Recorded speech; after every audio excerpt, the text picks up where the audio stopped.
Listo, plebes, ¿cómo están? Bienvenidos de vuelta al podcast del Viejo Gruñón. No sé si les ha pasado que de repente se dan cuenta que hay tendencias, nueva información, nuevas tecnologías que los hacen sentir viejos y fuera de lugar. Bueno, pues solos no están. Yo aquí estoy. Y justamente este podcast se trata de eso, de mi viaje a los 50, mi entrada a entender lo que está pasando a mi alrededor, que muchas veces no es tan fácil para mí. Y cada vez más estoy viendo cómo es más importante que nos empezamos a mover en un entorno mucho más ágil, mucho más cambiante, con nuevas tecnologías, con nuevas tendencias, con nuevas redes que nos van a llevar a otros lugares donde no estábamos, ¿no?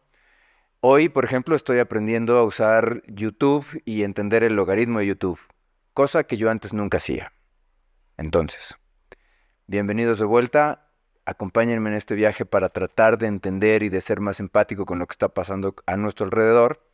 Y por favor, agarren la bebida de su preferencia, tómensela con calma y bienvenidos a este viaje. Hoy la realidad es que no traje un tema en particular para hablar, y al rato les cuento un poco de qué se trata y por qué es que decidí hacerlo así en esta ocasión. Uno de los grandes aprendizajes a lo largo de estos 11 episodios que ya estuvimos trabajando en los últimos meses, y muchas gracias por verlos, es que he aprendido cada vez más a entender cómo es que debo de establecer los temas y la comunicación que quiero transmitir con ustedes. Y a veces voy a buscar a redes sociales, a lugares como Instagram, como YouTube, como el Internet en general, fuentes de inspiración sobre los temas que más me están inquietando, ¿no? Y de repente esto se junta con mi otro trabajo, que es lo que hago para poder pagar las cuentas, la responsabilidad de un hijo de 20 años, la responsabilidad de dos hijas de 11 años y todo el proceso de aprendizaje de la preadolescencia que estoy viviendo con mis hijas, ¿no? Y eso, la verdad es que me ha dado mucha claridad respecto a la importancia de identificar con quién estamos hablando.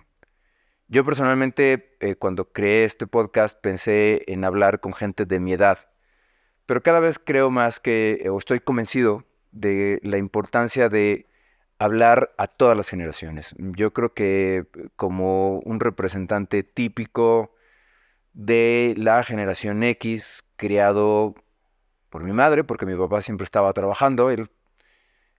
Yo tengo muy gratos recuerdos de él, todavía vive, pero todos mis recuerdos de la infancia son muy gratos el poco tiempo que estuve con él.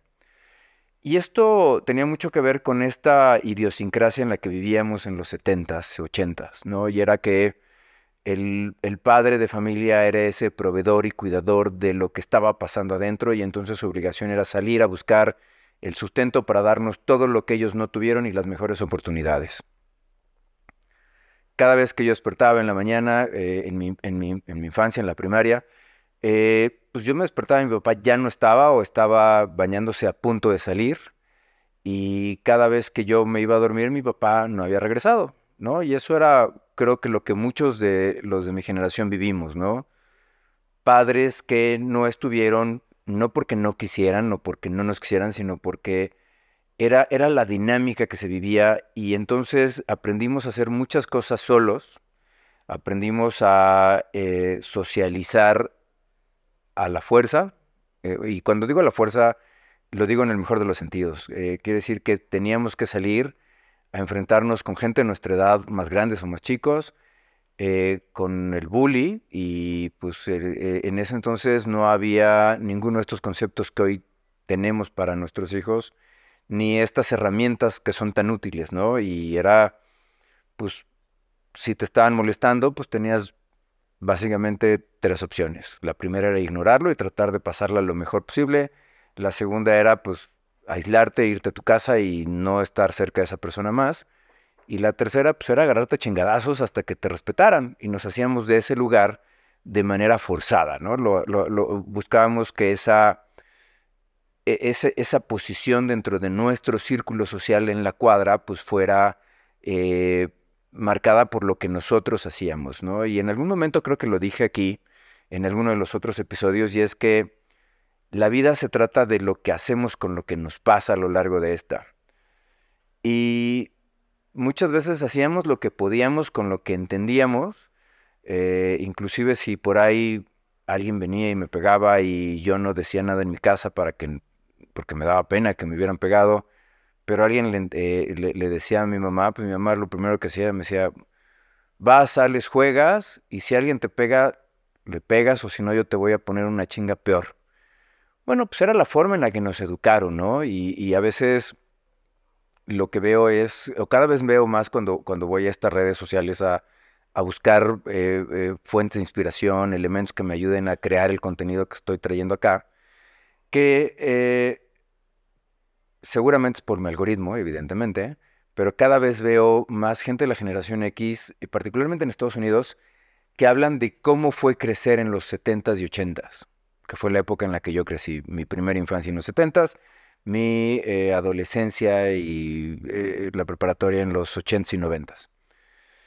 Para que se den una idea, yo me gradué de la preparatoria en 1991, hace, no sé, muchísimos años. La verdad es que para qué me pongo a hacer la cuenta. Pero bueno, y la realidad es que yo estudié además en una escuela de puros hombres, cosa que ya es una rareza. Prácticamente ninguna escuela hoy ya tiene alumnos solamente de un sexo, lo cual me parece muy bueno y es muy importante, pero que a mí me dejó mucho aprendizaje si yo no me arrepiento un solo momento de lo que viví ahí.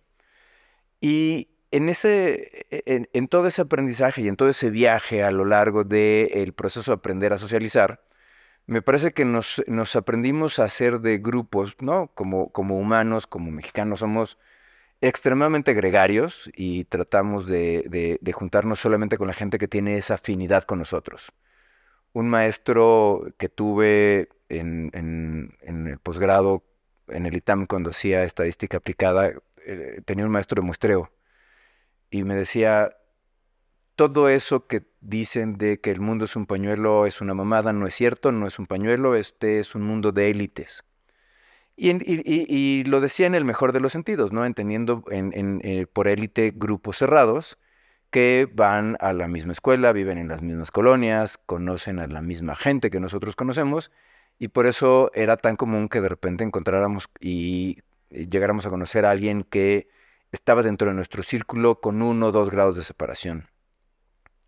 Hoy la cosa es muy diferente. Yo lo que he aprendido es que en el camino uno va conociendo gente de distintas edades, de distintas ideologías, de distinta idiosincrasia, de distinta formación que pueden enriquecer nuestro camino, ¿no? Eh, Mi productor es mucho más joven que yo y sin embargo tengo una afinidad muy particular con él, al menos yo así lo siento, porque básicamente lo que entiendo es que tenemos muchos puntos en común, pero también tenemos pensamientos que se pueden encontrar o que pueden ser divergentes. Y lo más enriquecedor de esto es la posibilidad de encontrar otras visiones diferentes a las que nosotros tenemos. Y por eso quise dedicar esta conversación más hacia eso, ¿no? Hacia la necesidad de construir puentes, vínculos, comunicación, grupos cercanos a nosotros o no tan cercanos a veces, pero que admitan a esta diversidad, ¿no? Yo creo que una de las cosas que, al menos como generación X, he tenido que aprender a lo mejor a la mala es justamente eso, que a veces somos tan endogámicos que no aceptamos gente fuera de nuestro grupo, fuera de de lo que nosotros consideramos afín. Y eso me ha llevado a enriquecer en mucho lo que he trabajado en los últimos años, entre la pandemia y este regreso a esta nueva normalidad. Me ha llevado a ir aprendiendo a abrir más mis horizontes, a aprender más, a entender mejor por qué las personas piensan y sienten y hacen ciertas cosas, ¿no? Yo no puedo pedirle a un joven de 20 años que entienda eh, algunos temas en cuanto a socialización, en cuanto a actividad física inclusive, porque desafortunadamente la inseguridad en este país y en muchos otros de América Latina nos han llevado a que sean infancias encerradas, ¿no? Mi hijo, criado en Monterrey, no podía salir a la calle como nosotros lo hacíamos, que tenían que irnos a meter de las orejas a nuestras casas a las 8 de la noche, y que si alguno de nuestros amigos se quedaba afuera encerrado porque no traía llave, porque no estaban sus papás, se podía ir a la casa y entraba y tenía esta confianza casi familiar con nosotros, porque ellos no tuvieron esa posibilidad y en cambio ellos aprendieron a relacionarse de una manera todavía, eh, bueno, hasta hace poco, muy difícil de entender para mí. En el caso de mis hijas que tienen 11 años, bueno, pues les cuento que es todavía más difícil, ¿no? Sus clases y sus mecanismos de socialización son mucho más cerrados si no se van en la escuela o en alguna clase de gimnasia o de alguna otra cosa. Es muy difícil que puedan tener interacción. Y entonces, ¿qué ha pasado? A diferencia de Oscar, que es mi hijo, que se llama como yo, que tiene 20 años, ellas tienen acceso a, a un cúmulo de redes sociales donde pueden hacer videollamadas, pueden hacer chateos, pueden hacer grupos de juego en línea donde solamente están ellos y sus amigos, por temas de seguridad, evidentemente, pero que nos ha llevado a evolucionar como padres para entender que la realidad es otra. Y, y esa realidad y esa forma de crecer, de desarrollarse, de socializar, genera evidentemente generaciones muy distintas a las nuestras. Y es bien fácil desde este sillón del viejo gruñón decir, es que están todos bien pendejos. No, no, no. Yo estoy bien pendejo, todo el mundo estamos bien pendejos, pero también todo el mundo tenemos muchas cosas muy valiosas que podemos aportar unos a otros y que podemos aprender, ¿no? Y ahí me parece que es donde está el verdadero reto, que tenemos que empezar a abrazar y a entender cómo es que podemos construir grupos más heterogéneos que nos hablemos y nos entendamos, ¿no? Porque yo desafortunadamente una de las cosas que he visto es esta polarización. A veces viene de grupos políticos que tienen claros intereses, ¿no? Todas las mañanas hay un ejemplo muy marcado de cómo se puede disgregar o desagregar o poner en confrontación a distintos grupos de, de una denominación común. Todos somos mexicanos, ¿no? Y sin embargo estamos todos peleados porque defendemos o atacamos o no estamos de acuerdo con ciertas ideologías.